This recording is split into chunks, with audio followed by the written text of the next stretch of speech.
સોનલ દોમડિયા અને તમે જોઈ રહ્યા છો આપણી YouTube ચેનલ। મિત્રો ટેટ ટાટ ભરતીની પ્રોસેસ કેવી રીતે શરૂ થવાની છે અને ક્યારે શરૂ થવાની છે, શક્યતાઓ છે એની આજે આપણે વાત કરવાની છે। કારણ કે તમારા માટે ખૂબ જ ખુશ ખબર છે। આજે આપણે આ 3 પોઈન્ટની વાત કરવાના છીએ કારણ કે આ 3 પોઈન્ટ જે છે એ ભરતી નજીક લાવવા માટે તમને બધાને મદદ કરશે। એટલે ભરતી કેમ નજીક આવશે, ભરતી નજીક છે પણ કેમ નજીક આવશે એ ખાસ આ વિડીયોમાં તમે જોઈ શકશો। એટલે વિડીયો છે એન્ડ સુધી જરૂર જોશો। ફટાફટ ચલો આપણે ન્યૂઝ લઈએ કે ભરતી છે એ ઝડપથી કેવી રીતે થશે। આ કોઈ એવો તુક્કા લગાવવાનું કે એવું કંઈ નથી, પણ એક પ્રોસેસ છે। તો આ પ્રોસેસમાં આપણે ક્યાં સુધી પહોંચ્યા છીએ ભરતીની પ્રોસેસમાં, તો એ આપણે જોઈએ। તો પહેલું એમાં પોઈન્ટ આવે છે બદલી પ્રક્રિયા શરૂ થઈ ગઈ છે। કેમ? બદલીની જે પ્રક્રિયાઓ છે, જ્યારે ભરતીની ક્યારે આપણને જલ્દી આવવાની છે એ ખ્યાલ આવે કે જ્યારે બદલીઓ પૂરી થઈ જાય ત્યારે। તો આ જે બદલી પ્રક્રિયા છે એ શરૂ થઈ ગઈ છે। એટલે કે જ્યાં જે મિત્રોને જવું છે ત્યાં જઈ શકે છે। પછી જે ખાલી જગ્યાઓ પડે છે એના આધારે સરકાર છે એ જે જિલ્લામાં જેટલી જગ્યાઓ પડશે એ રીતે એટલી ભરતી એ કરશે।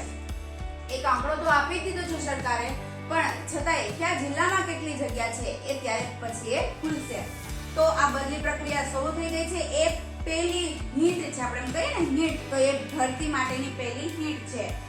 બીજું કે વધઘટ કેમ્પ પૂર્ણ થઈ ગયેલો છે। 22 તારીખે વધઘટ કેમ્પ હતો અને આ વધઘટ કેમ્પ છે એ પૂર્ણ થઈ ગયેલો છે। એટલે કે જે શાળામાં જે વિદ્યાર્થી મતલબ કે શિક્ષકો ઘટતા હોય છે અને જે શાળામાં જે શિક્ષકો છે એ વધમાં હોય છે, જેમ કે મારી શાળામાં જ એક શિક્ષક છે એ વધમાં હતા 1 થી 5 માં, એટલે એમને પછી બીજી સ્કૂલમાં મોકલેલા। એ રીતે કે સ્કૂલનું જે મહેકમ છે 30/7/2024 નું જે મહેકમ ગયેલું, આ મહેકમ પ્રમાણે શિક્ષકોને વધ અને ઘટ પ્રમાણે એને એકબીજા જગ્યાએ સ્થળાંતર કરેલું છે।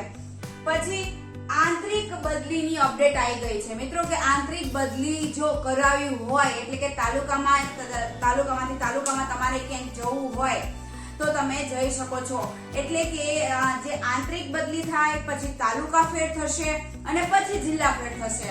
એટલે આ બધી જે પ્રોસેસ છે એ ઓક્ટોબર સુધીમાં પૂરી થવાની, એટલે કે ઓક્ટોબરમાં છેલ્લે જિલ્લા ફેરની અપડેટ આવી છે।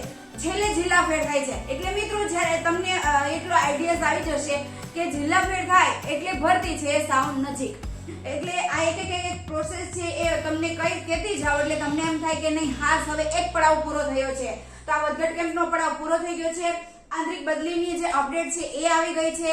એટલે કે જે મિત્રોને આંતરિક તાલુકામાં એક બીજી જગ્યાએ જવું હોય તો એ લોકો જઈ શકશે।